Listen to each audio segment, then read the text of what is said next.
प्रस्तुत प्राप्त प्रसंगी, प्राप्त स्थळी, प्राप्त वेळी कीर्तनारूपी सेवेकरिता निवडलेला अभंग देहू निवासी जगतवंदनीय जगद्गुरु तुकोबराय यांचा 4 चरणांचा उत्कृष्ट असा अभंग आज आपण कीर्तन निरूपणासाठी घेतलेला आहे. विठ्ठल विठ्ठल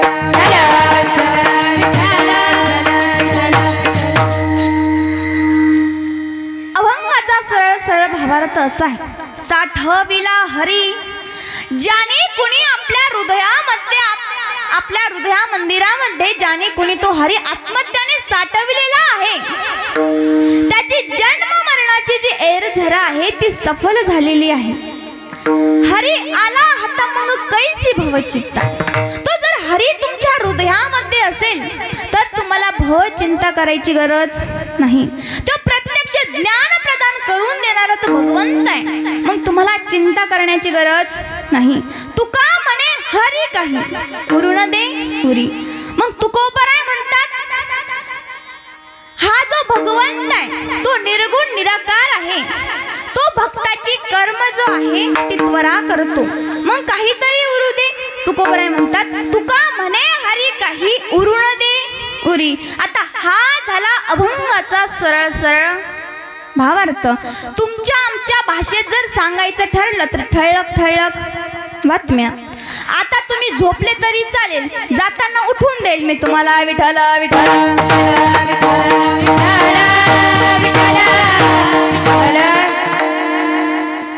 अभंगावर चिंतन करण्या अगोदर अल्पसा परिहार द्यायचा तो असा की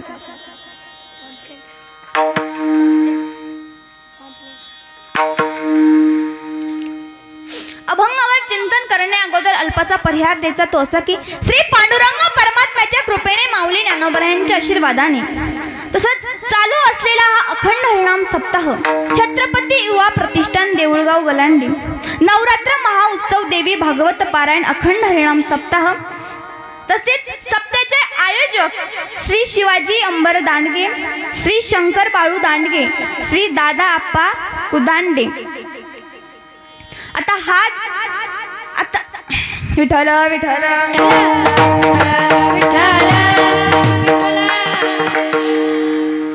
आपला या ठिकाणी नवरात्र महोत्सव अखंड हरिनाम सप्ताह चालू आहे. आणि दुसऱ्या वर्षामधील 4थ्या दिवसाची कीर्तन रूपी सेवा माझ्यासारख्या बाल पामराकडे आली. मी माझे परम भाग्य समजते. मज पामराई काय थोरपणा पायीची वाहन पायी बरी. आणि ज्यांच्यामुळे मला आज या ठिकाणी नारदाच्या गादीवर उभा राहण्याचा पद प्राप्त झालं असे असणारे माझे गुरुवर्य आता गुरुचं नाव काही मुखातून घेत नाही, पण मी सांगितल्याशिवाय तुम्हाला कळणार आहे का माझे गुरु कोण आहे. असो, माझ्या गुरुवरींचं नाव श्री दीपकजी महाराज सुद्रिक पाटील व सौ भगवताचार्य कीर्तनकार समाज प्रबोधनकार अनिताताई महाराज सुद्रिक पाटील. माई व बाबांच्या कृपा आशीर्वादाने मला आज या ठिकाणी कीर्तन करण्याची संधी प्राप्त झाली. त्यांची मी मनापासून आभार मानते. तसंच तुम्हा सर्वांच्या ग्रामस्थांच्या कृपा आशीर्वादाने आज मला या ठिकाणी 4थ्या माळीची सेवा प्राप्त झाली. मी माझे परमभाग्य समजते. विठ्ठल विठ्ठल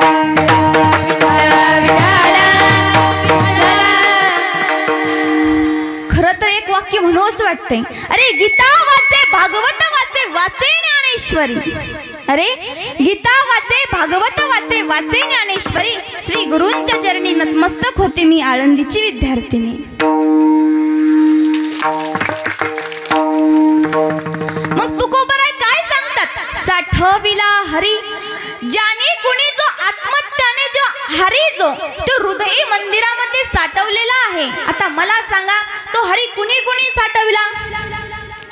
साक्षात जनाबाईने त्या भगवंताला आपल्या हृदयामध्ये साठवलं. त्याची सरली झार झाला सकळ व्यापार. मग हा नरदेहाला आलेला जीव आहे, याचं काम आहे तरी काय. जो अनादी कालापासून आपल्या मागे हात धुवून लागलेला आहे तो कोण आहे. बोलता येतं ना सर्वांना. जो अनादी कालापासून आपल्या मागे हात धुवून लागलेला आहे तो कोण आहे. संसार आहे. जर तुम्हाला या संसारातून मुक्त व्हायचं असेल, कृतार्थ व्हायचं असेल तर आयुष्याच्या साधने सच्चिदानंद सच्चिदानंद पदवी घेणे. जो कोणी आयुष्यामध्ये आल्यावर तो सच्चिदानंद पदवी जर कोणी घेतली तर माझ्या जगद्गुरु तुकोबरायांनी घेतली. आता त्यांना ती जगद्गुरु ही पदवी सहज प्राप्त झाली का? तर नाही. तर त्यांना देखील दुःख यातना अपमान सहन करावा लागला, तेव्हा कुठेही पदवी प्राप्त झाली. आता तुम्हा आमचा जर विचार केला तर आपल्याला कुठली पदवी घ्यायची पण ती सहज प्राप्त होती का? महाराज, हा समाज असा आहे, दिल्लीतला माणूस गल्लीत आणतो आणि गल्लीतला माणूस दिल्लीत नेतो. विठ्ठल विठ्ठल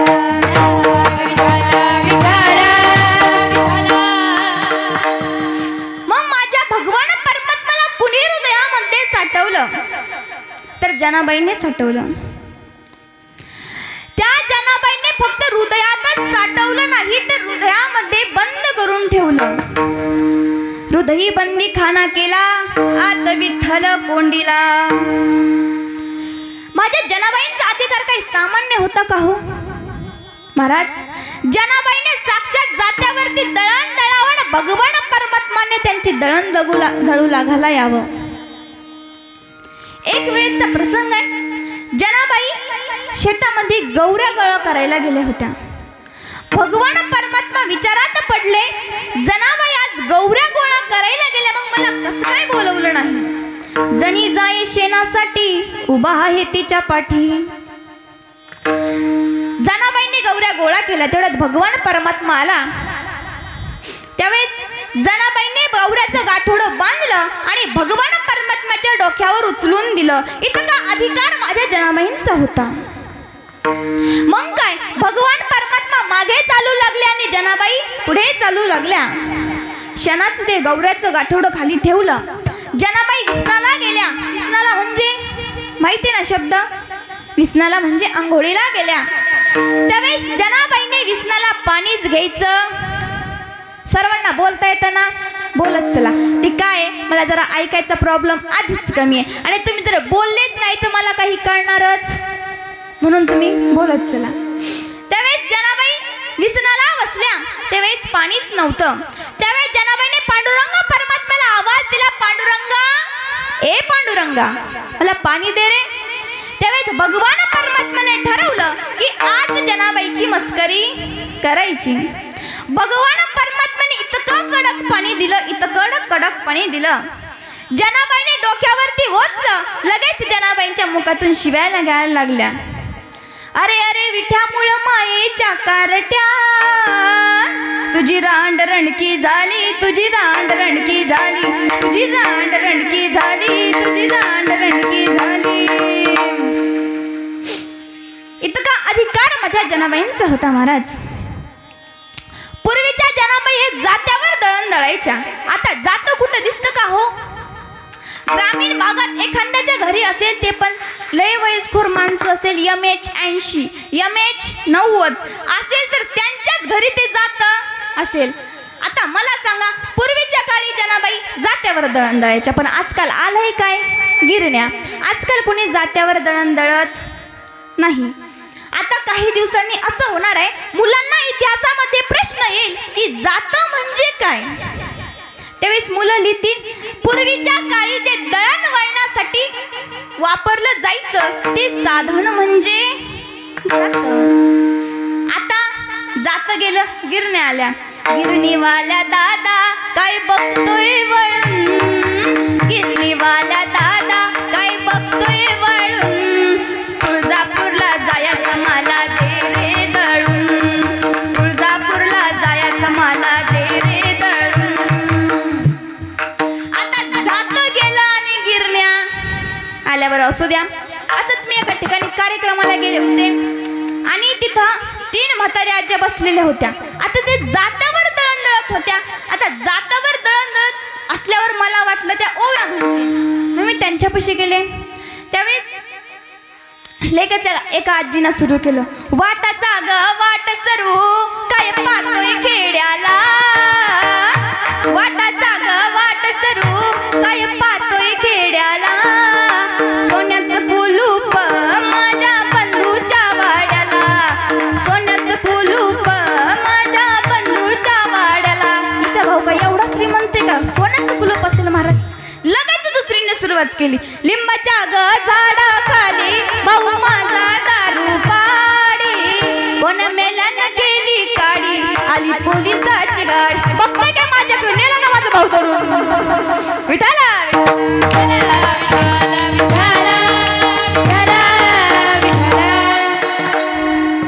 महाराज, आजकालच्या जनाबाई ह्या अशा आहे.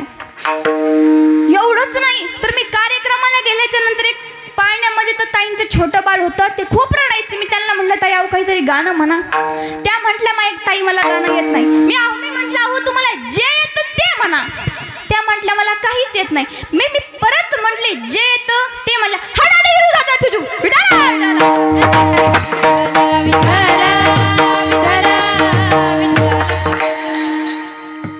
मी म्हटलं हे काय गाणं आहे काय. त्या म्हटलं ताई बरं असू द्या मी पाळणा म्हणते. म्हटलं बरं म्हणा. पहिल्या दिवशी आनंद मोठा बाळाला केला चमन गोटा, पहिल्या दिवशी आनंद मोठा बाळाला केला चमन गोटा, बाळ पाळण्यातून करीत ताटा झुबाळा झुरे झू झू, बाळ पाळण्यातून करीत ताटा झुबाळा झुरे झू. पहिल्या दिवशी जन्मला बाळ, दुसऱ्या दिवशी खाल्ले रताळ, तिसऱ्या दिवशी शिकेली पताळ, झुबाळा झुरे झू.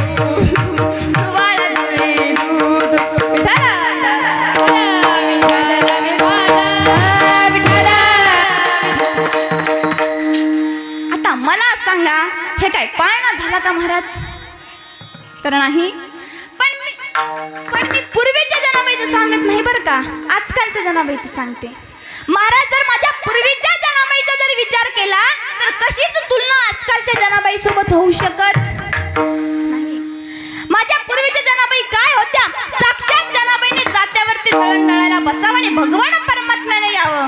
सुंदर माझे जाते गा फिरते कौतुके, ओव्या गाऊ कौतुके तू रे बा विठ्ठला, ओव्या गाऊ कौतुके तू रे बा विठ्ठला. जीव शोधून खुंटे गे प्रपंचाचे नेते गे, लावणी पाची बोटे गे तू रे बा विठ्ठला, लावणी पाची बोटे गे तू रे बा विठ्ठला.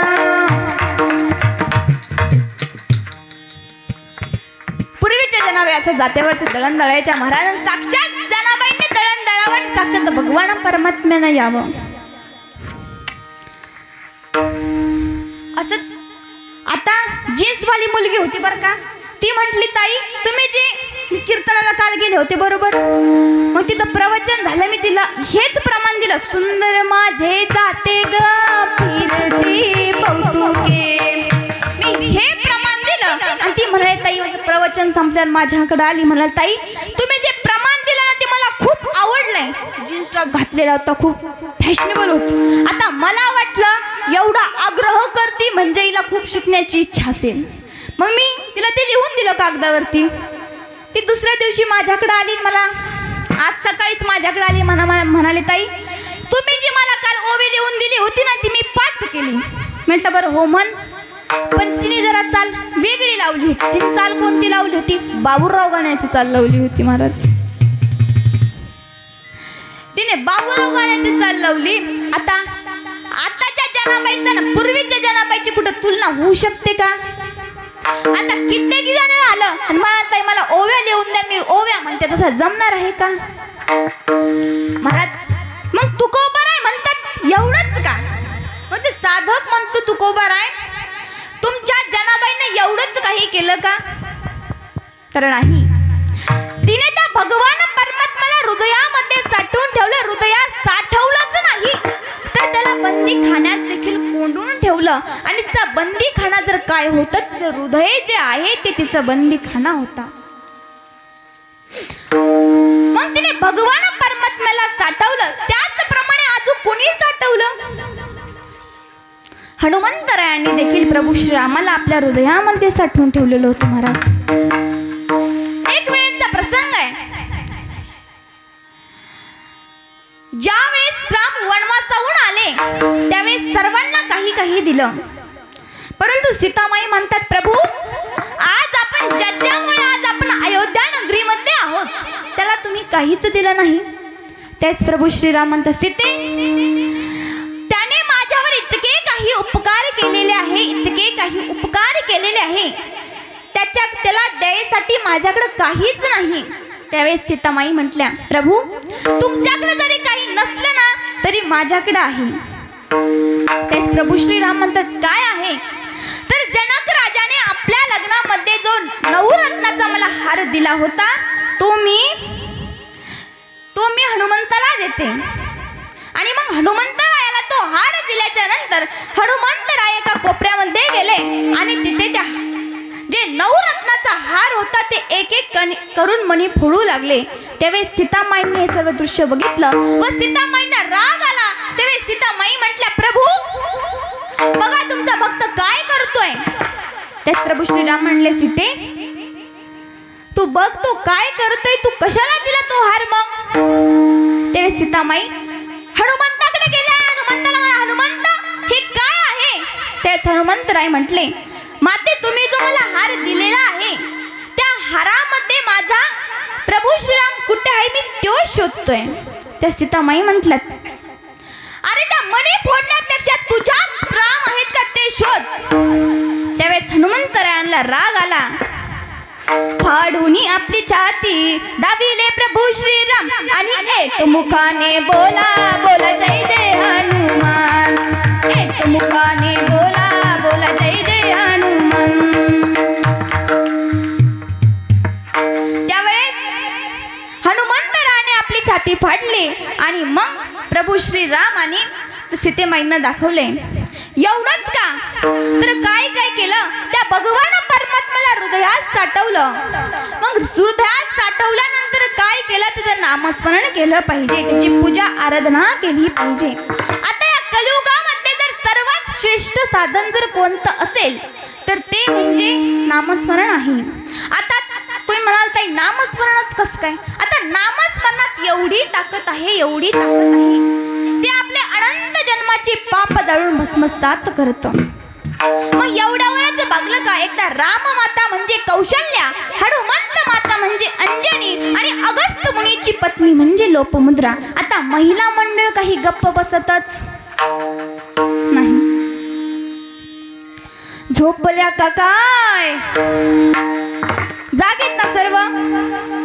त्यावेळेस राम माता म्हणजे कौशल्या त्या म्हणाल्या, माझ्या रामाने सागरावर 400 मैल पूल बांधला, रावणाच मारले व सीतेस घेऊन आला.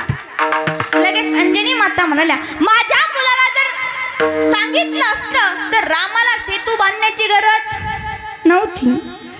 त्यावेळेस अंजनी माता कौशल्या माता नाराज झाल्या लगेच. आणि अगस्त्य मुनीची पत्नी म्हणजे लोपमुद्रा मध्येच तोंड घालून म्हणते, अगं तुझ्या मुलाने काही उड्डाण पूल पार केला मग काय गड जिंकला का.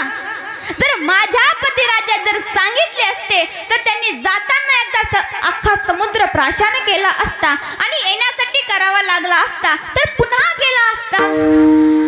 आता या तिघींची गप्पा ऐकत कोण होतं, प्रभू श्रीराम आणि हनुमंतराय. त्याच प्रभू श्रीराम हनुमंताला म्हणाले, हनुमंता आज स्वयंपाक घरामध्ये जा. त्यात हनुमंत जो आहे तो स्वयंपाक घरामध्ये गेला आणि आपल्या आईला म्हणाला, आई. त्यावेळेस सर्वांचं दर्शन घेतलं आणि राम माता म्हणजे कौशल्या माताला म्हणाल्या, तुमच्या मुलाने, हो हे खरं आहे की तुमच्या मुलाने रावणास मारलं व सीतेस घेऊन आला, पण त्याने सागरावर पूल बांधला नाही. त्याने प्रयत्न केला होता पण तो दगड तरला नाही. मग आम्ही दगडावर राम नाव काढलं आणि मग तो दगड पाण्यात टाकला तेव्हा तो तरला. मग जे रामापेक्षा रामाचं नाव श्रेष्ठ आहे. मग पुन्हा आपल्या आईला म्हणाला, आई माझ्यामध्ये एवढी शक्ती नाही की मी अख्खा उड्डाण करेन, पण मी एकदा जय श्रीराम म्हटलो आणि माझ्यात त्या शक्तीचा संचार झाला. अगस्त्य मुनीची पत्नी म्हणजे लोपमुद्रेच म्हणाले, तुमच्या पती राजास काही एवढी शक्ती नाही की अख्खा समुद्र त्यांच्या पोटात सामावेल, पण ते सतत राम नामाचा जप करायचे तेव्हा असं होऊ शकत होतं, परंतु असं झालं नाही. म्हणजे माझे सांगायचं तात्पर्य फक्त एवढंच की रामापेक्षा रामाचं नाव श्रेष्ठ आहे. म्हणून त्या भगवान परमात्मा परमात्म्याला तुम्ही हृदयामध्ये साठवलं पाहिजे. अभंगाचं प्रथम चरण. साठविला हरी साठविला जी साठविला साठविला री साठविला साठविला री साठविला साठविला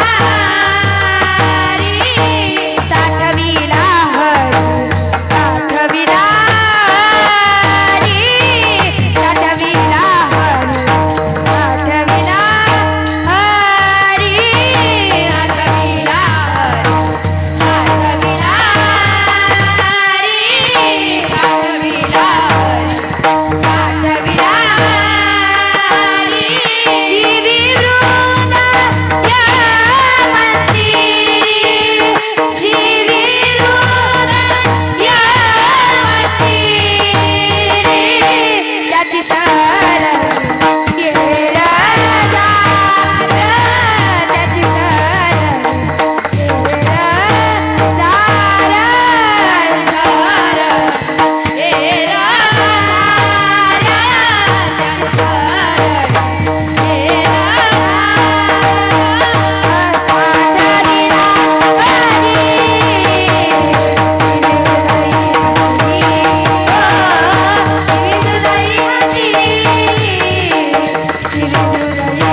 साठविला हरीची हृदयी मंदिरी, त्याची सरलेर झार झाला सकळ व्यापार. आता या ठिकाणी कसं झालंय माहितीये का? गायनाचार्य महान, मृदुंगाचार्य महान, तर काय करतात कीर्तनकार. बरं असो, मग त्या भगवान परमात्म्याला हृदयामध्ये साठवलं पाहिजे. आज नवरात्राचा 4था दिवस आणि 4थ्या दिवसाची जी माता आहे ती माता आहे माता कुष्मांडा. या मातेच्या स्मित हास्यामुळे ब्रह्मांडाची निर्मिती झाली. एवढंच नव्हे, तिचं रूप कसं आहे ते शांतीदायक आहे, कोमल आहे. जर ती माता सूर्याची संबोधित आहे, तिला अष्टभुजा आहेत आणि तिच्या 7 हातामध्ये मंडल, धनुष्य, चक्र, गदा, चक्ती असे आहेत व 8व्या हातामध्ये म्हणजे नाम जपाची जपमाळ आहे. ती माता अगदी तेजाने एकदम सुंदर दिसायला आहे. तिचे तेजस्वी रूप 10 दिशांना प्रकाशित करत अशी ती माता आहे. अशी ती आजची 4थ्या दिवसाची कुष्मांडा माता आहे. एकदा सर्वांनी म्हणा, कुष्मांडा मातेचा, अंबाबाईचा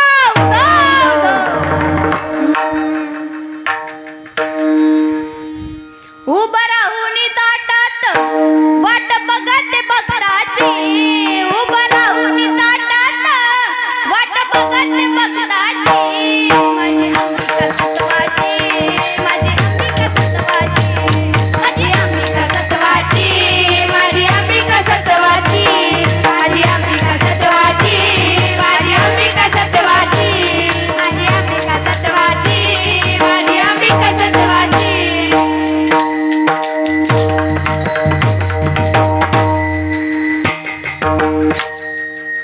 आजच्या मातेचं नाव जर काय आहे तर ती देवी कुष्मांडा आहे. ती देवी कुष्मांडा अतिशय कोमल रूपाची आहे. जर तिची भक्ती, जर पूजा आराधना केली तर ती देवी लवकर प्रसन्न होते आणि तिची पूजा आराधना केल्याने घरातले रोगराई नष्ट होतात. आता महिला मंडळ, तुम्ही झोपल्या तर नाही ना? महिला मंडळांचा आवाजच येत नाही. झोपल्या का नाही?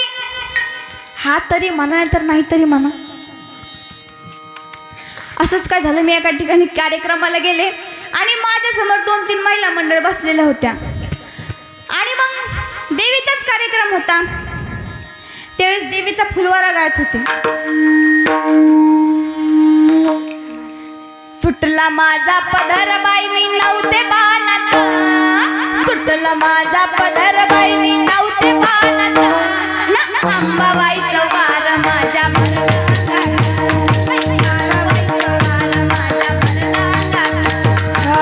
बाबाईचा वार माझ्या भरला घात, काळूबाईचा वार माझ्या भरला घात, सुटला माझा पदर बाई मी नव्हते बाणात, सुटला माझा पदर बाई मी नव्हते बाणात, अंबाबाईचा वार माझ्या भरला घात, काळूबाईचा वार माझ्या भरला घात, अंबाबाईचा वार माझ्या भरला घात, काळूबाईचा वार माझ्या भरला घात, भरला घात, भरला घात. देवीचा फुलवारा गायला आणि ती महिला मंडळी, सगळं महिला मंडळ, 2-3 महिला मंडळ झोपलेल्या होत्या. आता मला वाटलेला झोप लागली म्हणून मी फुलवारा गायला सुरुवात केली. ती उठली, आहा आहा करत माझ्याकडे आली. तेवढ्यात तिने स्टेजवर उडी मारली. मी पडदा फाडून फरार. विठ्ठल विठ्ठल विठ्ठल विठ्ठल. आता जर मकर संक्रांतीचा सण जानेवारीमध्ये किती तारखेला आहे? 14 तारखेला आहे. आता मकर संक्रांतीचा सण म्हटलं की महिला मंडळाला कशाची गोडी लागते? सोन्याची, साडीची, कशाची म्हणा, पण गोडी मात्र लागते. असंच काय झालं आमच्या गावाकडची, बरं का, तुमच्या गावाकडची नाही, आमच्या गावाकडची होती.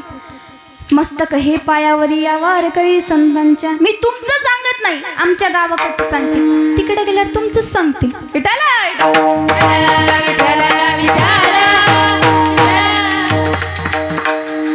तुमच्या देऊळगाव मधली काही नव्हती, ती आमच्या गावाकडची होती. ती तिच्या नवऱ्याला म्हणते, अहो ओ पप्याचा बाप, ऐका ना, आता मकर संक्रांतीचा सण आलाय, मला नाही का नथ करायची. पप्प्याचा बाप म्हटलं, तुला नथ करायची तरी किती ग्रामची? ती म्हटली 5 ग्रॅम. किती ग्रॅमची? तो म्हटला, अगं अगं तुझ्या नाकाला तोल सांभाळायचं, नाक बीक तुटलं तर काय करायचं? ती म्हटली, आता खूप सरकारने खूप सुविधा काढलेल्या आहे, दवाखान्यात डॉक्टरने सुद्धा खूप सुविधा काढलेल्या आहेत. फुकट बहिणीला 3000 रुपये आले का म्हणे, नाक तुटलं तर तेच शिवायसाठी आले. मग तुम्ही मला 5 ग्रॅमची नथ करून द्या म्हणे. आता त्याने विचार केला, ह्या वर्षी ऊसाला चांगलं पाणी आहे, जर याच गिराकाला नाही म्हणलं तर पुढं ऊस सगळा आपल्यालाच लावावं लागेल. तो म्हटला, तू म्हणशील तसं, तुझ्या शब्दाच्या बाहेर मी जात नाही. मग केली महाराज 5 ग्रॅमची नथ. आता हिने अख्ख्या 35 वर्षाच्या काळात कुणाला कपभर चहा सुद्धा पाजला नव्हता. नवऱ्याने 5 ग्रॅमची नथ घरी आणली आणि तिच्या हातात दिली. म्हणती, पप्प्याचा बाप तुम्ही लईच गोडव. कपाटात आरशाच्या पुढे गेली, नथ घातली आणि म्हणते, पप्प्याचा बाप मी कशी दिसते? पप्प्याचा बाप म्हणतो, अख्ख्या गावात तुझ्यासारखी बाई नाही. ती म्हटली, मला नाही विचारलं, मी माझ्या नाकाला नथ कशी दिसते हे विचारलं. ते म्हटलं, तेच ते. महाराज, मग मकर संक्रांतीचा सण उद्या आहे, नथ मात्र आज केली. मग तिने नथ एका डब्यामध्ये ठेवून दिली, कारण की महिला मंडळाचा स्वभावच असं आहे, काही पैसे असो, नथ असो, सोनं असो, काही असो, ते एखाद्या डब्यामध्ये ठेवून देतात. पण त्या विसर भोळ्या बी मात्र जास्तच बरं का. तुमच्या गावच्या आहे का नाही मला माहित नाही बरं का. बरं असू द्या. मग तिने ती नथ मात्र डब्यात ठेवली आणि मग आसराला सांग, धोंडाला सांग की असरा का गंगो मंगो चांगो, तुम्हाला माहितीये का पप्प्याच्या बापाने मला 5 ग्रॅमची नथ केली, 5 ग्रॅमची नथ. त्या म्हटलं, बाई असू दे, तुझ्या नवऱ्याचं तुझ्या पशीच ठेव, आमच्या नवऱ्याकडे नाही पैसा ना अडका आणि भीतील जाऊन धडका. आमच्याकडे नाही पैसा, आमची 2 ग्रॅमचीच घालू आणि आम्ही वाण वाटायला जाऊ म्हणे. ती म्हटली, चालतं. अख्ख्या गावाला देऊन गावला तिने काय केलं, तुमच्या घरी नेलं. तुमच्या कोणाच्या? तुमच्या नाही बरं का, तिच्या मनुष्याने तर आमच्या. मग तिने अख्ख्या देऊळगावच्या महिलांना तिच्या घरी नेलं. अख्ख्या 35 वर्षाच्या काळात तिने कधी कुणाला चहा पाजला, पण एका दिवसात अख्खी 5 किलो साखर उडून टाकवली. का? नथ तुझ्यासाठी महाराज. आता महिला मंडळी तुम्ही सांगा, तुम्ही जर 5 ग्रॅमची नथ केली तर तुम्ही तुमच्या मैत्रिणीला सांगतात की नाही हो? सांगतात. मैत्रिणीलाच काय अख्ख्या गावाला सांगतात की नथ घालतात. आणि कशी दिसते मी, पप्प्याच्या बाप्पाने गेली कशी गेली, असा महिला मंडळांचा स्वभाव आहे. बरं असू दे, तिचं काय आपलं तुमचं आमचं काही, तर असो. मग दुसऱ्या दिवशी मकर संक्रांतीचा सण होता. त्यावेळेस सर्व महिला वाण वाटायला निघाल्या. त्यावेळेस त्या स्वैरा काकू होत्या, त्यांनी आवाज दिला, अगं ए पप्प्याची माय, तुला यायचं नाही का वाण वाटायला? ती म्हणाली यायचंय. तुम्ही जा, मी आले. ते म्हणलं थांबते अगं. तिने पटपट पटपट आवरलं, पुतळ्या घातल्या, डोरलं घातलं, सर्व काही घातलं. आता राहिलं काय? पुतळ्या, डोरलं, साकड्या, पैजण, कमरेला कंबरपट्टा. पुतळ्या, डोरलं, साकड्या, पैजण, कमरेला कंबरपट्टा. नाकात नथ घालुनी सारा थाट माट करुनी. नाकात नथ घालुनी सारा थाट माट करुनी. नेसले ग बाई शालू पैठणीचा. नेसले ग बाई शालू पैठणीचा. तिने सर्व काही तयारी केली, पण राहिलं काय होतं? नथ. पुतळ्या, डोरलं, साकळ्या, पैजण, कमरेला कंबरपट्टा. पुतळ्या, डोरलं, साकळ्या, पैजण, कमरेला कंबरपट्टा. पण राहिलं काय? नथ. आता ती म्हणते बाई सोन्याचा डब्बा उचकला ना, तिथून बघ त्याच्यात बघ पप्प्याचा बाप. पप्प्याचा बाप म्हणलं झालं तरी काय, नथच हरवली. कस काय हरवली? कालच तर गेलती, लक्षच नाही कुठे ठेवली. कुठे गेलती म्हणे तू? पप्प्याचा बाप स्वयंरा अक्का, तोंडा अक्का, भाजी अक्का सगळ्यांना सांगितलं मी आज 5 ग्रामची नथ घालून येणार आहे, पण नथच नाही सापड्या ना. पप्प्याचा बाप काही बी करा पण मला नथ आणून द्या. पप्प्याचा बाप म्हणला, अगं बाई तुला कालच तर 5 ग्रॅमची नथ केली. ती म्हणते नको मला नाही सांगायचं. आता त्याला वाटलं हिला नाही म्हणावं तर मग ऊस लावायचा कोण लावणार. तो म्हटले मी जातो सोनाराकडं, पण तुम्हाला आधी चहा करून दे. ती म्हणली नाही नाही नाही नाही जमणारच नाही, पहिले नथ आणि मगच चहा. ते म्हटलं अगं जातो, फक्त मला चहा तर करून दे. ती म्हटली सोनाराचं दुकान बंद झालं तर मग त्यांनी काय केला, सोनार मामाला फोन लावला. हॅलो सोनार मामा, कुठे आहे तुम्ही? ते म्हटले मी दुकानातच आहे. मी येतोय, दुकान उघडे ठेवा बरं का, 5 ग्रॅमची नथ रेडी ठेवा. सोनार मामा हो म्हणले. सोनार मामाने मला विचार केला, याला काय 2 बिन बाईक आहे काय? कालच 5 ग्रॅमची नथ नेली ना, आज कोणासाठी न्यायची? सोनार मामाला जाऊ दे, आपल्याला करायचं तरी काय. बरं असू. मग त्याने नंतर मग तो सोनार मामांकडे आला. तेवढ्याच तिने चहा केला, आपल्या नवऱ्याला चहा दिला आणि परत साखरेचा डब्बा झांबलायला गेली, कारण की तिने त्या चहात साखरच टाकला नव्हता. पप्प्याची माय चहा केला का पानसट पाणी? ती म्हटली पप्प्याचा बाप सॉरी.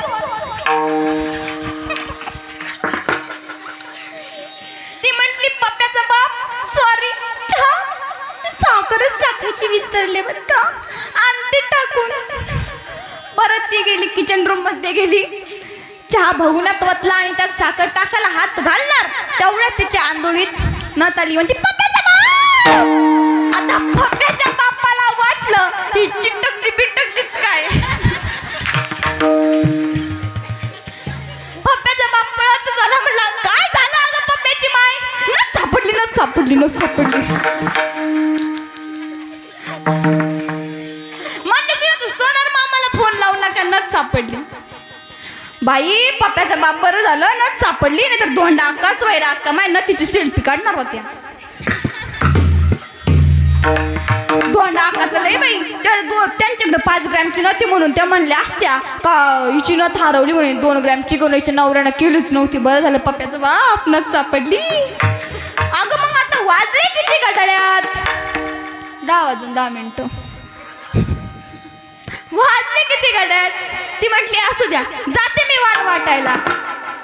मग तिने नाकात नथ घातली आणि वाण वाटायला गेली. असू द्या महाराज, म्हणजे महिला मंडळांचा कशाची जर हौस असेल तर सोन्याची हौस आहे. देऊळगावच्या महिला मंडळ तुम्हाला आवडतं का नाही सोनं? झोपल्या का काय? आवडतं का नाही महाराज? देऊळगावच्या महिला मंडळ पुरुष वर्ग आहे का बरं का? तुमच्या महिला मंडळ तुम्हाला दर संक्रांतीला 2000 रुपये सोडून जास्त काही पैसे मागत नसतील बरं का. कारण की इमानदार महिला मंडळ आहेत ह्या. 500 रुपयाची साडी सोड्यांना काही 2000 रुपयाची साडी माहीतच नसणार. आज झाले का? अहो उलट तुम्ही 2000च्या खाली कधी साडीच घेतली नसणार. पण पुरुष वर्ग लक्षपूर्वक ऐका बरं का, याला 2ची काय 10 ग्रॅमची करून द्या. नाक तुटला तर काय आलेलं आहे? लाडकी बहिणी योजना घेते ना शिवून. विठाला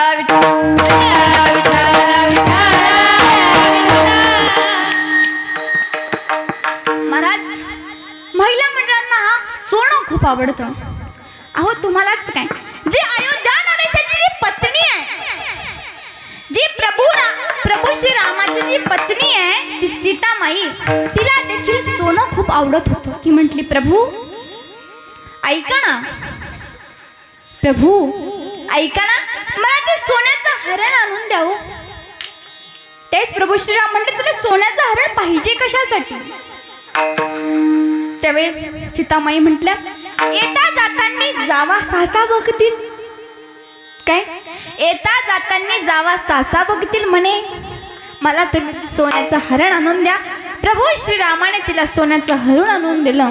म्हणजे महाराज तुम्हालाच आवडत नसेल, ती लक्ष्मीचा अवतार आहे, ती अयोध्या नरेशाची पत्नी जी आहे तिला देखील सोनं आवडतं. महाराज आजकाल भक्तीच्या युगामध्ये भक्ती तर दर वाराला बदलत चालते. असू द्या, आपल्याला बदलायचंय का?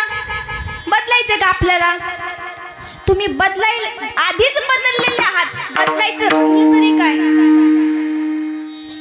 आता मंगळवार कोणत्या देवीचा असतो? मंगळवार हा देवीचा असतो. हिरव्या साडीला पिवळी किनार ग,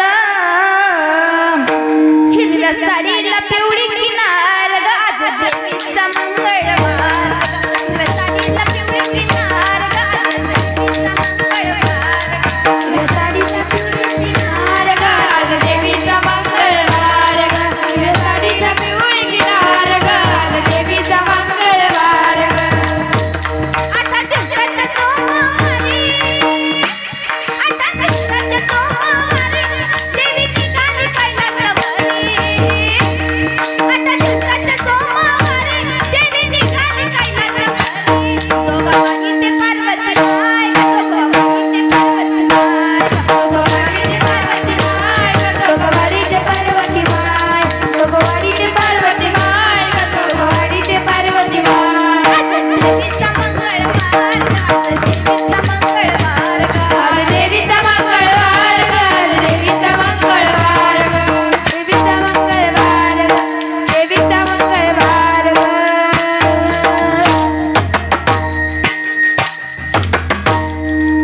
आता तुम्ही म्हणाल ताई आज काय मंगळवार आहे का? आज काय मंगळवार नाही बरं का. पण नवरात्रामध्ये जी आपण देवीची स्थापना करतो, ज्या देवीचा जर कोणता वार असेल तर कुष्मांडा मातेचा जो वार आहे, तिची पूजा आराधना करण्याचा जो वार आहे तो आहे मंगळवार. ती देवी सोमवारी कैलासावरती जाते, तसंच ती देवी मंगळवारी तुळजापूरला जाते. तुळजापूरची जी भवानी आई, कोण? तुळजापूरची भवानी आई. मागची महिला मंडळ झोपल्या तर नाही ना? नाही, सगळ्या गोंगल्या म्हणून झालं. महाराज जर कीर्तनात विनोद केलाच नाही तर त्यांचे चेहरे नाही का असे होत्या. देवाने एवढे गुलाबासारखे टवटवीत चेहरे दिले, ते अशासाठी दिले का? आता मला सांगा, भगवंताने तुम्हाला हा देव दिला कशासाठी आहे? भजनासाठी दिलाय, पण तुम्ही उपयोग करता कशासाठी? देवी दिला देह भजना गोमटा देवे दिला देह भजन गोमटा देवे दिला देह भजन गोमटा देवे दिला देह भजन गोमटा देवे दिला देह भजन गोमटा देवे दिला देह भजन गोमटा देवे दिला देह भजन गोमटा देवे दिला देह भजन गोमटा डोया झाला घाटा बालिकेचा बालिकेचा झाला घाटा बालिकेचा बालिकेचा डोया झाला घाटा बालिकेचा बालिकेचा डोया झाला घाटा बालिकेचा बालिकेचा देवे दिला देह भजन गोमटा देवे दिला देह भजन गोमटा देवे दिला देह भजन गोमटा देवे दिला देह भजन गोमटा देवे दिला देह भजन गोमटा देवे दिला देह भजन गोमटा देवे दिला देह भजन गोमटा देवे दिला देह भजन गोमटा भजन गोमटा भजन गोमटा गोमटा देवी दिला देह भजन गोंबटा त्वया झाला फाटा भांडिकेचा. मग भगवंताने तुम्हाला हा नरदेह दिला कशासाठी आहे? आउट हात का मानव देह अल्लाने तुझे दिया आउट हात का मानव देह अल्लाने तुझे दिया आउट हात का मानव देह अल्लाने तुझे दिया आउट हात का मानव देह अल्लाने तुझे दिया ए काय सुख से सोया ना कजमाना खोया काय पिया सुख से सोया ना कजमाना खोया ओ भजमन नारायण ओ भजमन नारायण ओ भजमन नारायण ओ भजमन नारायण ओ भजमन नारायण ओ भजमन नारायण ओ भजमन नारायण ओ भजमन नारायण नारायण नारायण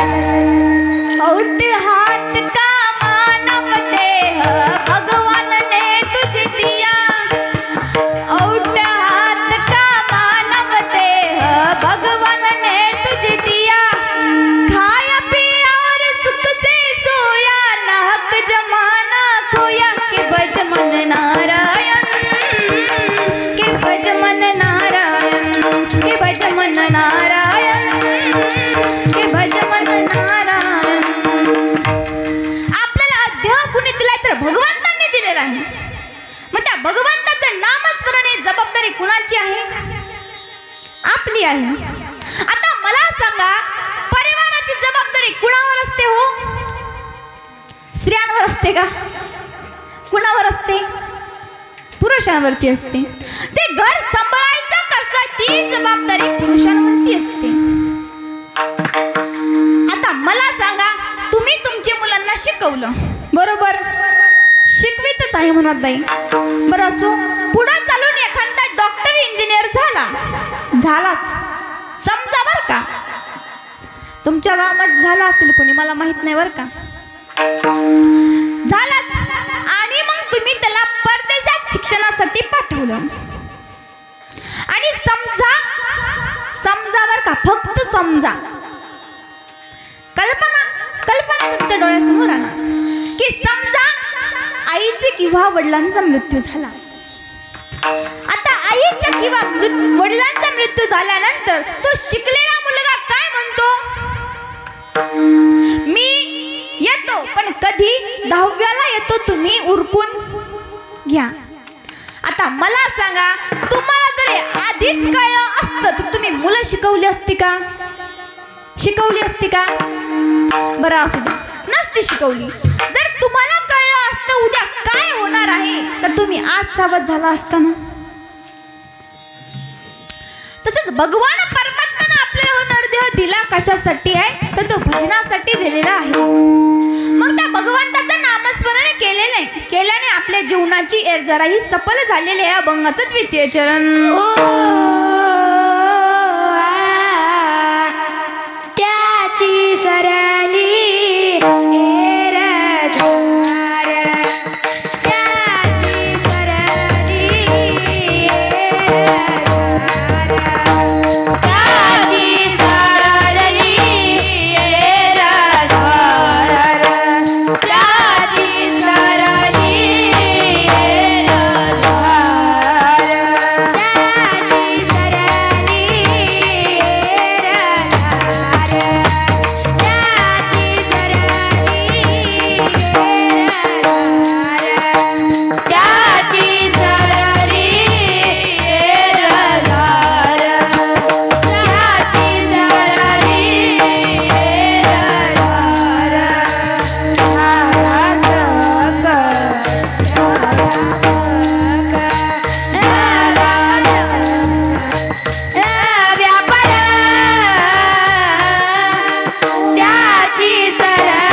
निर्धार झाला सफळ व्यापार.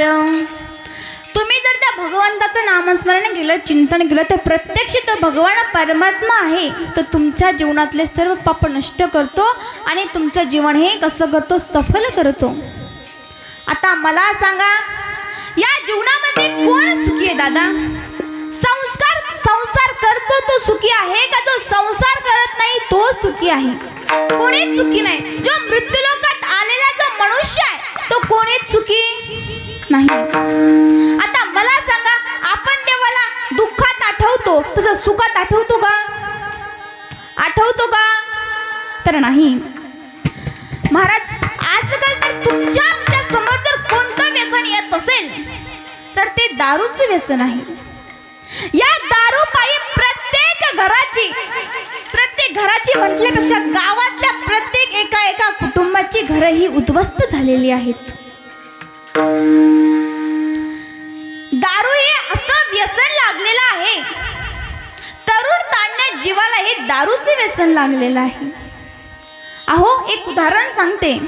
आईचं दूध आटलं तेव्हा चालू केली दुधाची बाटली. अरे, आईचं दूध आटलं तेव्हा चालू केली दुधाची बाटली. शाळेत जाऊ लागलो तेव्हा चालू केली पाण्याची बाटली. माध्यमिक शिक्षण सुरू झाले तेव्हा चालू केली थंड्याची बाटली. काय?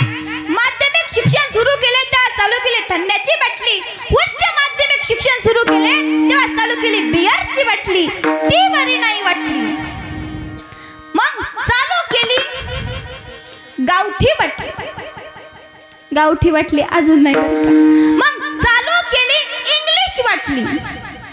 आता ती बरी वाटली तर तिने खिशाची तिजोरी आटली. मग परत चालू केली देशी बाटली. आता तिने पण काही भागेना. मग चालू केली गावठी बाटली. ती बरी वाटली तर तिने ओव्हरलोड होऊन आतडे फाटली.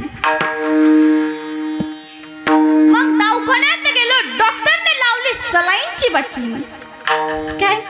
मग दवाखान्यात गेलो, डॉक्टरने लावले सलाईनची बाटली. तिने पण काही भागेना. शेवटी प्राण ज्योत मावळली.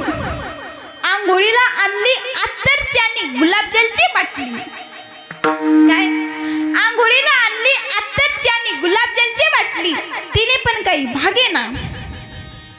मग शेवटी चित्यावर उठली रॉकेलची बाटली आणि तिथेच सगळे हाऊस पिली. कशी दारू वाटली? बरी वाटली का? ही दारू कशी माहिती का तुम्हाला? जी डायरेक्ट जर आता उच्च माध्यमिक शिक्षण सुरू केले त्या बिअरची बाटली चालू केली. नंतर हळूहळू किमती वाढायला लागल्या म्हणून डायरेक्ट गावठी बाटली घेतली. तर गावठी घेतली पण तिनं काही घेतली बरं का ती, पण तिने ओव्हरलोड होऊन शरीराची आतडे जी आहे ती फाटली. पण शेवटी चितेवर काय होतावं लागलं? मग त्याची हाऊस फिटली का नाही फिटली? देऊळगावच्या महिला मंडळ झोपल्या का काय? तुम्ही बोलतच नाही. कीर्तन झाल्यापासून मी एकटीच बोलते. तुम्ही हा नाही, हू नाही, काहीच नाही. काहीतरी हा तर नाहीतरी म्हणा. हाऊस फिटली का नाही? मग मला सांगा, दारू वाईट आहे का चांगली? काय? पुरुष वर्ग दारू वाईट आहे का चांगली?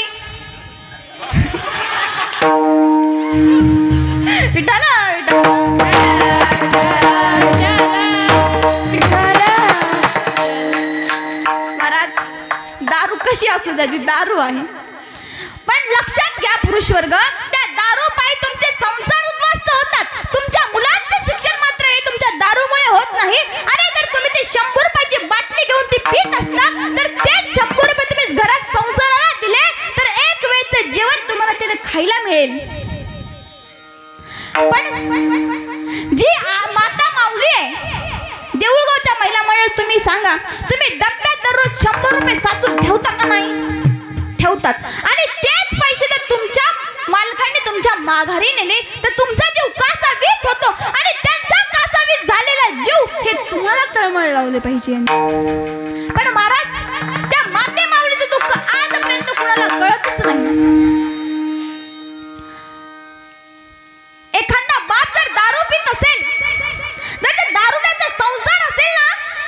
खूप वाईट परिस्थिती येते. आता मला सांगा, दारुड्यांची मुलं इतके हुशार असतात महाराज, इतकं हुशार असतात प्रमाण नाही. श्रीमंताचं मुलं कधी शिकू शकत नाही, पण गरिबाची मुलं मात्र झोपडीत राहून त्यांची देखील दिल्लीपर्यंत ओळख असते. आणि श्रीमंताची मुलं मोहलात राहून त्यांची देखील कुठेच लायकी नसते. म्हणजे महाराज सांगायचं तात्पर्य एवढंच की दारू ही वाईट आहे आणि या दारूमुळे तुमचंच नुकसान होत नाही तर तुमच्या परिवाराचं देखील होत आहे. आणि तुमच्याच परिवाराचं होत नसेल, तुमच्या गावाचं होत आहे. तुमच्या गावाचं होत नसून तुमच्या जिल्ह्याचं होत आहे. तुमच्या जिल्ह्याचं होत नसून संपूर्ण महाराष्ट्राचं होत आहे. तुम्ही म्हणाल काही नुकसान कसं होतं? दारूमुळे तर पैसा भेटतो. दारूबंदी झाली असते बरं का. काय दारूबंदी झाली असती, पण भारताला देखील दारूची गरज आहे. दारूमुळे पैसा मिळतो, पण महाराज पैसा मिळो ना मिळो, आपलं मन हे आपण स्थिर ठेवायला पाहिजे. आपलं जे मन आहे ते चंचल आहे, चपळ आहे, आणि त्या चंचल चपळ मनाला त्या दारूच्या व्यसनापासून आपण स्थिर ठेवलं पाहिजे. मन चंचल चपळ, मन चंचल चपळ, मन चंचल चपळ, मन चंचल चपळ, मन चंचल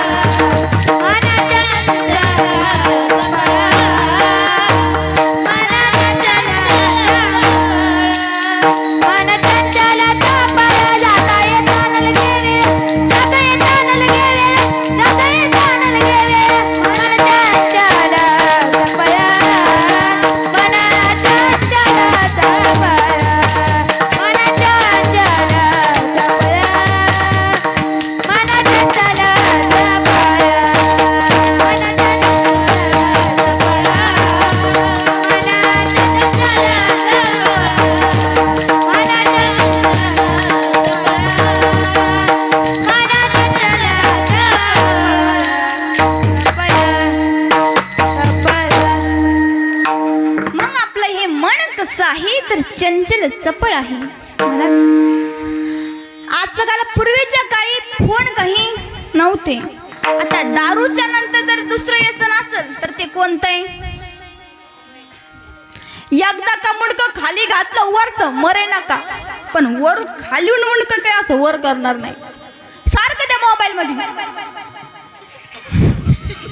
काय त्या मोबाईलचं व्यसन महाराज.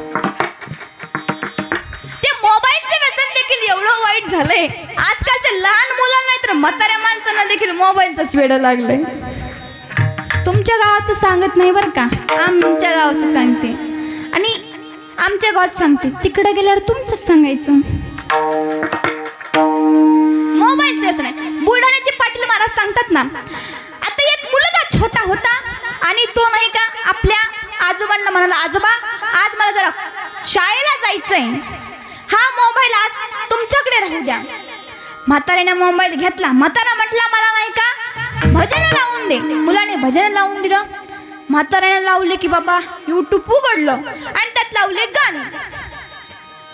आता म्हाताऱ्याचं वय वर्ष MH 80, वय वर्ष 80. म्हाताऱ्याने काय ऐकावं? काकडा ऐकावा, भजन ऐकावं, कीर्तन ऐकावं, हरिपाठ ऐकावा. काय ऐकावं? काकडा ऐकावा, भजन ऐकावं, हरिपाठ ऐकावं, कीर्तन ऐकावा. पण म्हाताऱ्याने लावलं गाणं. काय? औंदा लगीन कराय पाहिजे, औंदा लगीन कराय पाहिजे, औंदा लगीन कराय पाहिजे. त्यावेळेस देऊळगावचे सरपंच आहेत का इथं कुठं? बरं नसू द्या. देऊळगावचे सरपंच गेले म्हातारीकडं आणि मग ते काय म्हणतात माहिती का म्हातारीला, आजी तुमचं म्हातारं माहिती का कोणतं गाणं ऐकत होतं? म्हातारी म्हणती, माझ्या म्हाताऱ्याचं बोलू नको.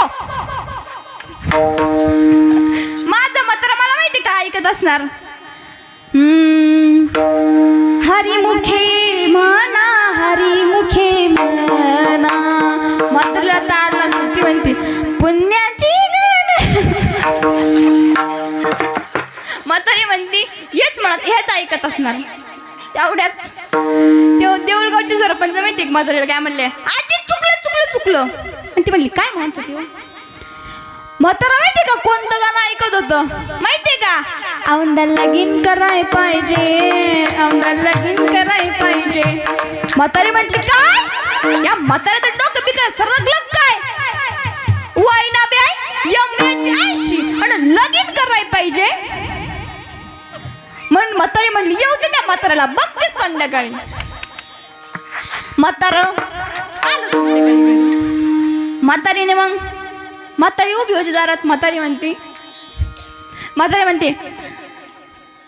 आले का तुम्ही. तो म्हणतो हो आलो, चहा कर. नाही करणार. तू आलेचा आवाज वाढायला लागला ग, कर ना चहा. नाही करणार म्हणलं ना तुम्हाला. तुम्ही आज कोणतं गाणं ऐकत होता. अगं हरिपाठ ऐकत होतो. कोणता अभंग ऐकला.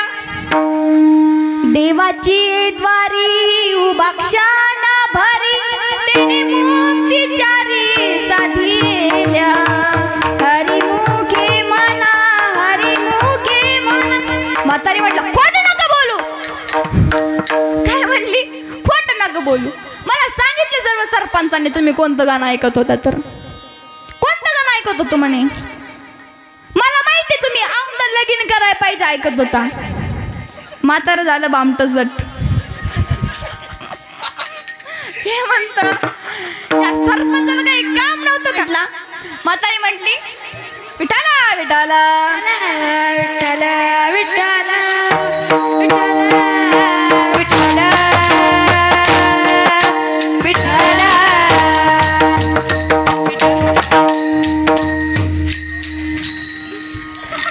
त्याला देखील आपली म्हाताऱ्याची गोष्ट ऐकू वाटत असेल बिचाऱ्याला. मग म्हातारी म्हटली तुम्ही ऐकत होता का नाही. म्हातारा म्हटलं नव्हतं ऐकत. म्हातारी म्हटली तुम्ही ऐकत होता, खोटं बोलता माझ्या जीवाला. एवढं लग्नाला आपले 80 वर्ष झाले, आजपर्यंत मी तुम्हाला एक शब्द बोलले.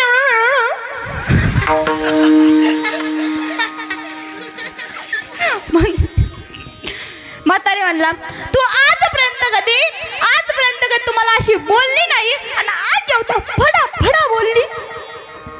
म्हातारा रडायला लागलं महाराज. म्हातारी डेंजरस तेवढी होती. रुपया एवढं कुंकू तिच्या कपाळाला, कमरावर हात ठेवले जशी मी ठेवायच. आणि म्हणती खोटं बोलता वय, घरात राहायचं नाही, आपला बाजार बिस्तारा उचलायचा आणि देऊळगावच्या बस स्टँडला जाऊन थांबायचं. माझ्या घरात यायचं नाही. म्हाताऱ्याने बॅग उचलली.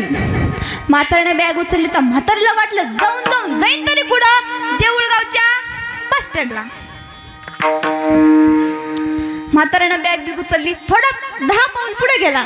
म्हातारी म्हणली ओ तुम्ही खरंच चालले का काय. ते म्हणलं तुला काय खोटं वाटतं काय. ते म्हणले खरंच चाललं माहिती तुम्ही जर गेले तर उद्या बकऱ्या कोण सोडायचं. हा तुम्ही जर गेले तर उद्या बकऱ्या कोण सोडायचं. म्हातारा म्हटला तुझ्या बकऱ्या, तुझा संसार, तुझं तू बघायचं. मी चाललो, मी आता येणार नाही. म्हाताऱ्याने उचलली बॅग आणि चालला. म्हाताऱ्याने लगेच मागून सुरू केलं परदेसी परदेसी जाना नहीं, परदेसी परदेसी जाना नहीं, मुझे छोड़ के वादा तोड़ के. लगेच म्हातारा म्हाताऱ्यानं मागं वळून बघितलं. लगेच म्हातारा हसला. म्हाताऱ्याकडे पण म्हातारा म्हणतो तेरी मेरी तेरी मेरी तेरी मेरी तेरी मेरी. पुढचं काय तुम्हाला सर्वांना येतच. अधुरी कहाणी. आता यांचं वय वर्ष 80, यांची काय अधुरी कहाणी राहिली महाराज. विठाला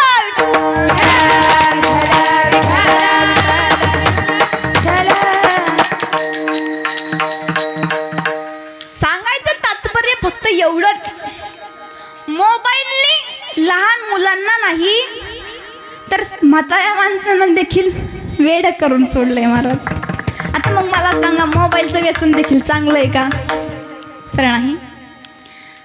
असू दे, आपण व्यसनाच्या बाबतीत भरपूर काही बोलत, पण व्यसन हे आपण टाळले पाहिजे. मोबाईलचं व्यसन हल्ली वाढतच चाललेलं आहे.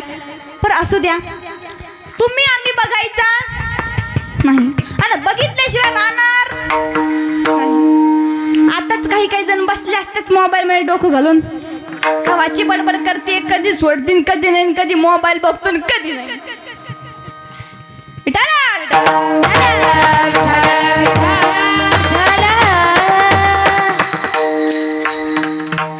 मग भगवंतांनी जर हा देह आपल्याला भजनासाठी दिलाय, तर मग आपण भजन केलं पाहिजे. अभंगाचं 3रं चरण.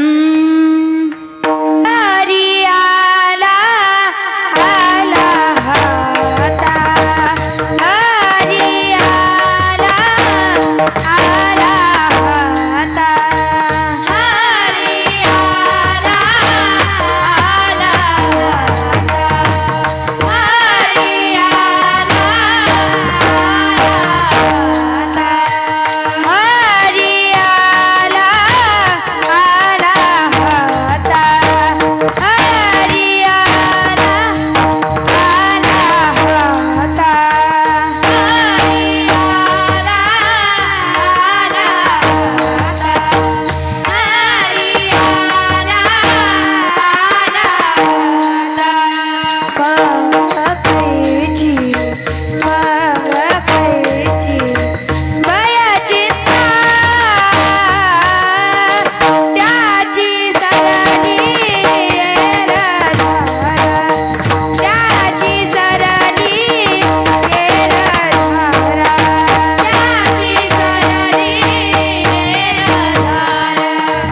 त्याची सरणी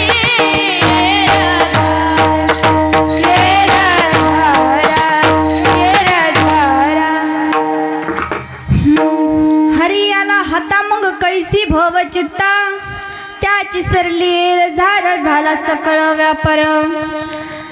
जर तो भगवान परमार्थ जर तुम्ही तुमच्या हृदयामध्ये साठवला, जर तुम्ही तुमच्या मनामध्ये साठवला, तर आपण जे पाप केलेलं आहे, जे आता मला सांगा, माणूस येताना काय घेऊन येतो? भाग्य घेऊन येतो, पण जाताना मात्र पाप घेऊन जातो. मग हरी आला हाता मग कैसी भव चित्ता.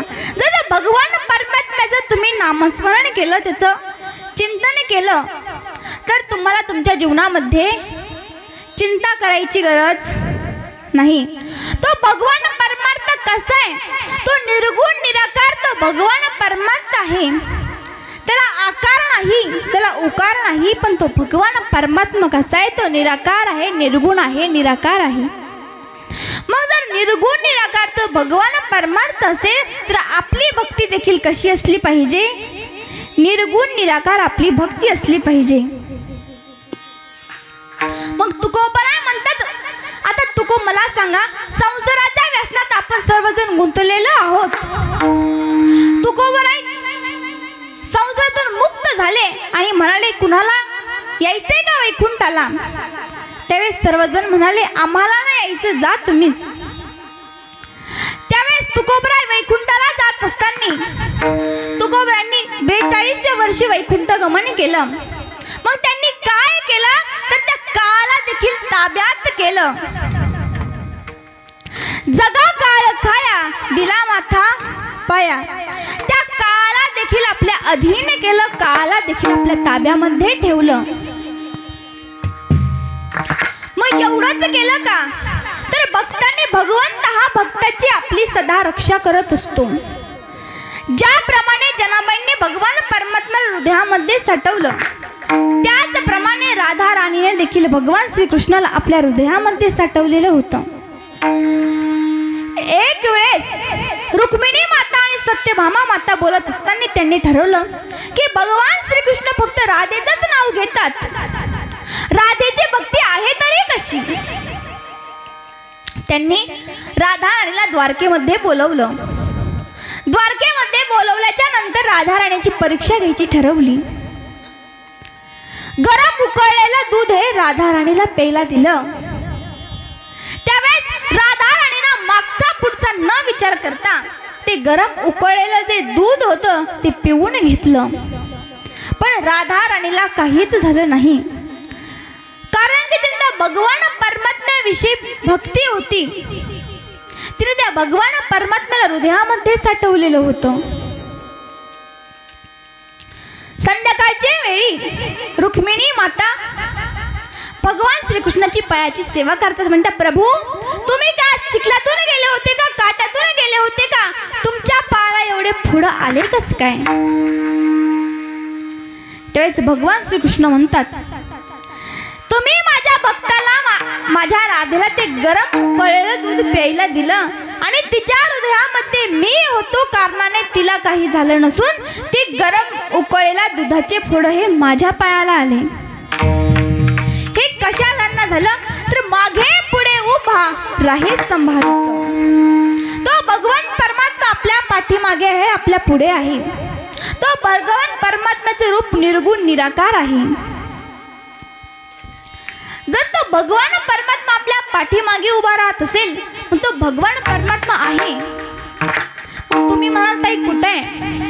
तो भगवान परमात्मा देवालयात नाही, मंदिरात नाही, देवळात नाही, तर तो भगवान परमात्मा तुमच्या आमच्यामध्ये आहे, तुमच्या आमच्या मनामध्ये आहे. कुठं आहे? तुमच्या आमच्यामध्ये आहे, तुमच्या आमच्या मनामध्ये आहे. एकदा आपण त्या भगवान पांडुरंग परमात्म्याचे भजन करू.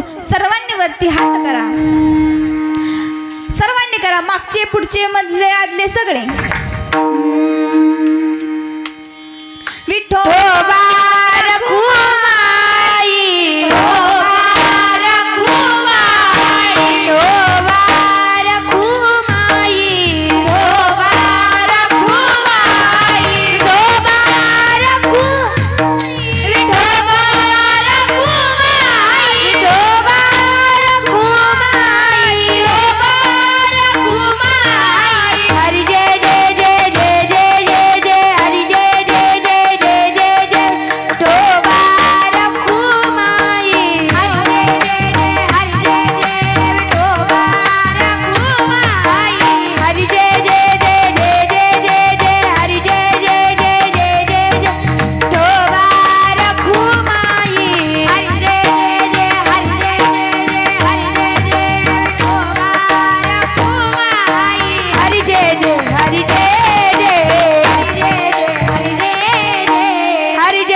एकदा सर्वांनी मृदुंगाच्या टाळ्या होऊन जाऊ द्या.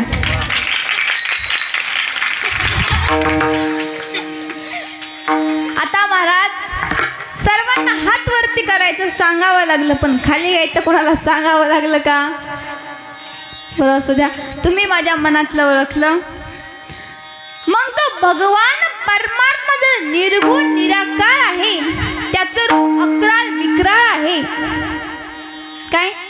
त्या भगवंताचं रूप अक्राळ विक्राळ आहे. मग तुकोबराय अजून काय सांगतात? तुकोबराय म्हणतात, तुका म्हणे हरी काही उरू न दे उरी. तुकोबराय म्हणतात जो भगवान परमात्मा आहे तो आपली भक्ताची सेवा करतोच, पण काहीतरी आम्हाला देखील राहू द्या. सर्व कर्माची त्वरा तो भगवान परमात्मा करतो. त्याच्या नामामध्ये एवढी ताकद आहे, ज्याप्रमाणे आपण गवताच्या अनेक पेड्या एका माचीच्या काडीने जाळतो, एक काडी पुरेशी असते, त्याचप्रमाणे आपल्या जीवनामधले अनेक पापांसाठी एक नाम जपाची एक काडी महत्वाची असते. आणि ती काडी जर कुठे भेटत असेल, कोणत्या मार्गाला भेटत असेल, तर ती काडी फक्त नामस्मरणाच्या मार्गाला भेटते. महाराज, नामस्मरण हे प्रत्येकानं केलं पाहिजे. आता मला सांगा महिला मंडळ, तुम्ही नामस्मरण करता का? तुम्ही म्हणताल ताई आम्हाला संसारातून सावळच भेटत नाही, तर नामस्मरण करायचं कसं? तुमच्या हाताला काम असतं, तोंडाला काम असतं का? तर नाही. भाकरी करताना म्हणा रामकृष्ण हरी, भाकरी तव्यावर टाकल्यावर म्हणा रामकृष्ण हरी, भाकरी भाजल्यावर म्हणा रामकृष्ण हरी, तुमच्या नवऱ्याला वाढवून देताना म्हणा रामकृष्ण हरी, त्या दारुड्या नवऱ्याचं ताट धुताना म्हणा रामकृष्ण हरी. एवढं जर करून जर तुमच्या नवरा जर दारू सोडत नसेल, तर मी तुम्हाला हे माईक फुकट देऊन टाकन, कारण की हे माईक माझं नसून माईक सिस्टम वाल्या काकांचा.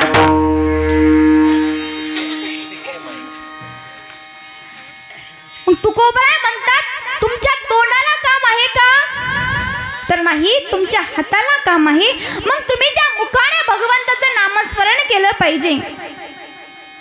विठ्ठल विठ्ठल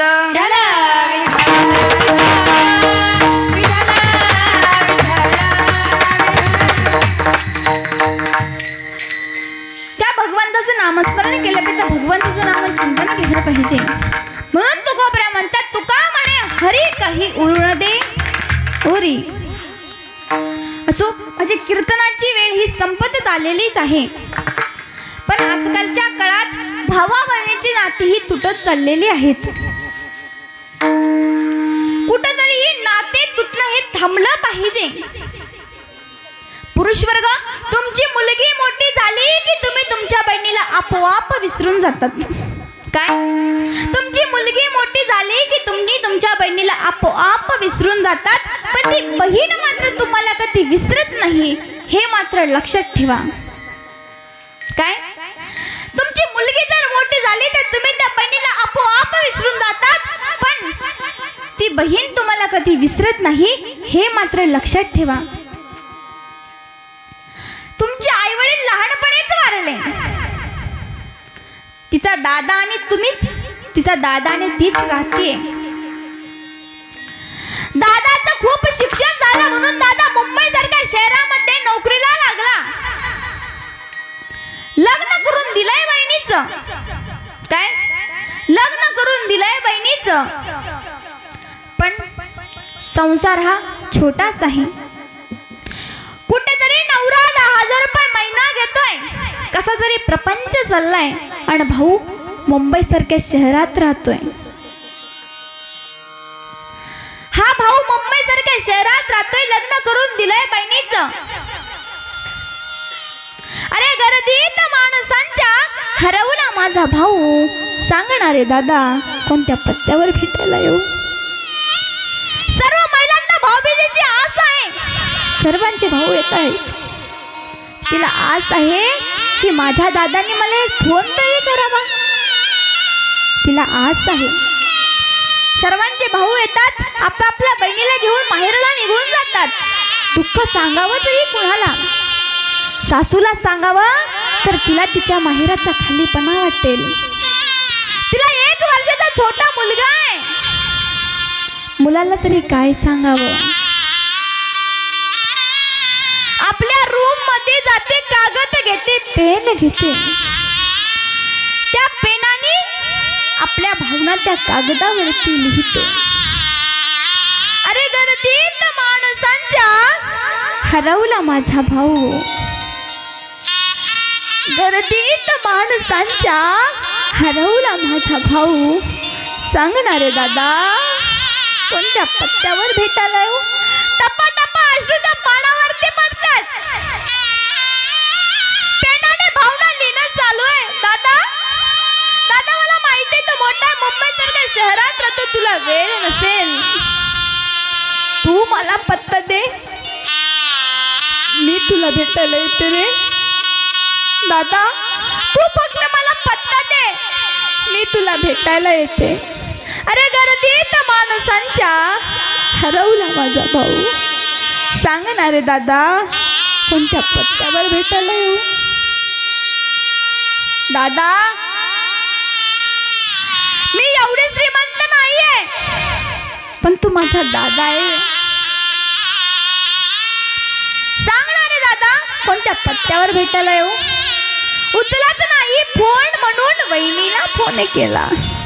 दादा उचलत नाही फोन म्हणून मी वहिनीला फोन केला.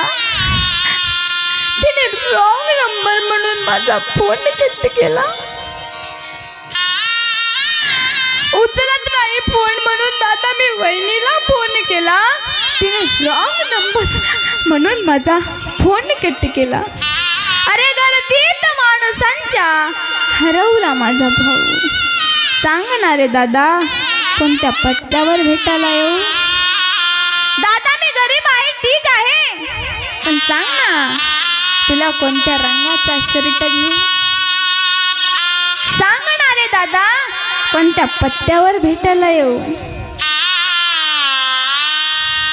गर्दीत माणसांच्या हरवला माझा भाऊ. सांग ना रे दादा, कोणत्या पत्त्यावर भेटायला येऊ? ती बहीण डसा डसा रडते, पेनाने एकदा भावना लिहून चालूच आहे. डोळ्यातून अश्रू टप्पा टप्पा पडतात. डसा डसा ती बहीण रडते. दादा तुला माहितीये का, प्रत्येकाचे भाऊ येतात त्यांनी त्यांच्या बहिणीला घेऊन जातात. दादा तू एकदा तरी ये रे. मला माहितीये तू मुंबई सारख्या शहरात राहतो, मोठा अधिकारी आहे, तुला वेळ नाही पण मला वेळ आहे रे. तू मला तुझा पत्ता दे, मी तुला भेटायला येते रे दादा. दादा तू मला तुझा एकदा तरी पत्ता दे रे दादा, मी तुला भेटायला येते रे. अरे गर्दीत माणसांच्या हरवला माझा भाऊ. सांग ना रे दादा, कोणत्या पत्त्यावर भेटायला येऊ? तुम्हाला कोणाला दिसला का हो माझा भाऊ? म्हणजे ही माहेराची जी नाळ आहे ना, अगदी श्वास मिटल्यानंतरच मिटू शकते, तशी मिटू शकत नाही. आई वडील गेले, घर पोरक झाले, माझं घरात चप्पल सोडायला सुद्धा माहेर राहील नाही. तुला माहिती का, आज 15 दिवस झाले तुझ्या दादींची नोकरी गेली आहे. माझे 2 छोटे छोटे मुलं आहेत, त्यांना खायला मात्र अन्न नाही रे दादा. आज महिना होईल तुझ्या दादींची नोकरी गेली रे, त्यांना खायला नाही. दादा एवढं मोठं मुंबई शहर आहे, तुला मी शोधू तरी कुठं रे दादा? दादा एकदा तरी पत्ता दे रे मला तुझा.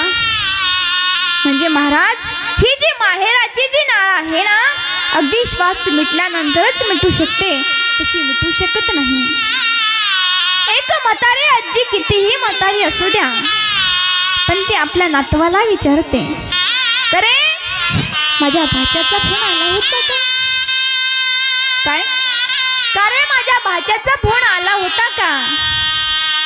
म्हणजे जी माहेराची जी नाळ भगवंतांनी घालून दिलेली आहे, ती अगदी श्वास मिटल्यानंतरच मिटू शकते, तशी मिटू शकत नाही. तुमचा आमचा भाऊ हरवलेला आहे, त्या भावाला शोधायचं आहे. ती बहीण शोधत आहे. आणि जर जी माहेराची जी नाळ एकदा ना तुटली ना, ती पुन्हा कधी जोडता येत नाही. एका स्त्रीचं दुःख फक्त त्या स्त्रीलाच कळू शकतं रे. अगदी जर चितेवरती जरी ठेवलं ना, तेव्हा देखील तिच्या मनामध्ये, तिच्या आत्म्यामध्ये जर जी कोणती जर आशा राहत असेल, तर ती फक्त माहेराची असते. मग ही माहेराची जी नाळ आहे ती श्वास मिटल्यानंतरच मिटू शकते, तशी मिटू शकत नाही. विठ्ठला विठ्ठला विठ्ठला विठ्ठला विठ्ठला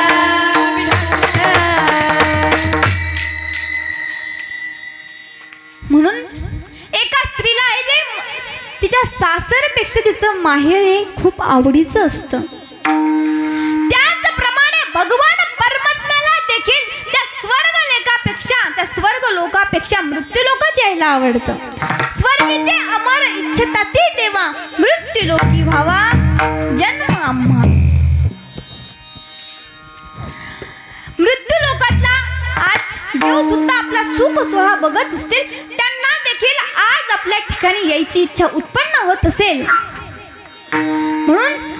म्हणून तर कुणीतरी म्हटलेलं आहे, ही जी माहेराची जी नाळ आहे तशीच भगवान परमात्म्याची मृत्यू लोकाची आणि स्वर्गाची जी नाळ आहे ती अगदी माहेरासारखी आहे.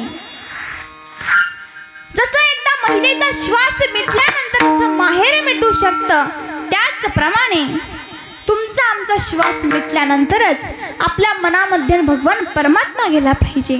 तर त्यापर्यंत आपल्या भगवंताचं नामस्मरण आपल्या मुखाला पाहिजे. कीर्तनाची नियोजित वेळ संपलेलीच आहे, पण आपण आपल्या आईवडिलांची सेवा केली पाहिजे. विसरू नको रे आई बापाला, आई बापाला, आई बापाला. विसरू नको रे आई बापाला, आई बापाला, आई बापाला. आपण आपल्या आईवडिलांची सेवा केली पाहिजे. आज ज्यांच्यामुळे मला या ठिकाणी कीर्तन करण्याची संधी मिळाली असे असणारे माझे गुरुवर्य माई व बाबा, त्यांची मी दोघांचेही चरणी नतमस्तक होऊन आभार मानते. तसेच अलंकापुरी श्री आळंदी नगरीमध्ये वडगाव रोड येथे आमची श्री ज्ञालाई मुलींची वारकरी शिक्षण संस्था आहे. अशा कित्येक मुली आमच्या संस्थेमध्ये 135 मुली शिक्षण घेत आहेत. आणि आज ज्यांची मला गायनाची साथ लागली असे असणाऱ्या श्रद्धा दीदी सोनवणे, त्यांचेही मी अंतकरणापासून आभार मानते. तसेच उपासना दीदी उमरे, त्यांचेही मी अंतकरणापासून आभार मानते. तसं मृदुंगाचार्य विकास महाराज अवसरे, त्यांचेही मी मनापासून आभार मानते. तसेच तेजस महाराज यांचेही मी मनापासून आभार मानते. आणि माझा आवाज काही एवढा मोठा नाही, जो काही क्वालिटीने तुमच्यापर्यंत पोहोचवण्याचं काम केलं असे त्यांचेही मी अंतकरणापासून आभार मानते. पीके माईक सिस्टीम यांची 1 माईक सिस्टीमची 2 माईक सिस्टीम हो, 2च्या 3 हो, त्यांच्या 4 हो, आणि त्यांच्या माईक सिस्टीम मधले कुठलाही अडथळा येऊ नये अशी भगवंताच्या चरणी मी नामस्मरण तशी भगवंताच्या चरणी मी प्रार्थना करते. तसंच आपलं यूट्यूब चॅनल त्याला सर्वांनी फॉलो करा, लाईक करा आणि शेअर करा. दोघांमध्ये माझ्याकडून काही चुकीचे शब्द गेले असतील तर ते माझे मला परत द्या. आता या ठिकाणी भैरवी. तू का म्हणे हरी काही, तू का म्हणे हरी काही, तू का म्हणे हरी काही, तू का म्हणे हरी काही, तू का म्हणे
देह